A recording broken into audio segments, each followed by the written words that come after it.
Благодарам на одговорите, почитуван главен државен ревизор, на моите прашања, кои што, да не останат неодговорени, може би се одговорија неколку пати во овие неколку дена, но добро на крај што го кажавме и го спомнавме дека е раскинат договорот за клиничка болница во Штип и штетата од тој договор, од раскинувањето на тој договор ќе оди на сметка на сите пациенти од истокот кои што имаат потреба од еден ваков клинички центар, а кои што оваа влада на ДУИ и на СДСМ го раскина и тој договор, не склучи нов договор за изграда на клинички центар во Скопје, па и постојните институции, односно клиники, гледаме во каква состојба ги доведе да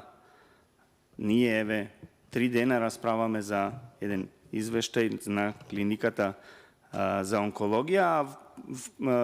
патем да напоменам дека за тој клинички центар во Штип се исплаќа неколку години наназад паушали на сите кои што беа вклучени во тој проект, на сите луѓе, за да не спомнувам имиња, но имаше таму некои имиња кои што беа вклучени во реализација на тој проект, кој за жал на крај заврши неуспешно. Околу акселераторот, добро е што го добив овој податок и јас и македонската јавност дека неспособноста на овој менаџерски тим да обезбеди услови за да се постави овој акселератор и неговото чување во овие неколку години државата и граѓаните ги коштало 1.134.000 денари. А штетата, како што кажавте и се согласувам со вас, најголемата штета не се парите, туку се луѓето и здравјето на тие луѓе на кои што живот им значел овој акселератор. Она што е најлошо во сеот овој случај околу онкологија е тоа што на болните, односно секој здрав човек има можеби милион желби, но болен човек има една желба, а тоа е да оздрави. Но овие луѓе, овие криминалци кои што го направиле ова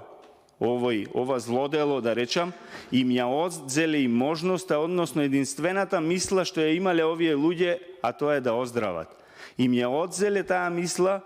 само за личен профит и за лично нивно богатење. За ова мора да одговараат. Доколку не одговараат и за овој случај, како што имавме претходно случаи каде што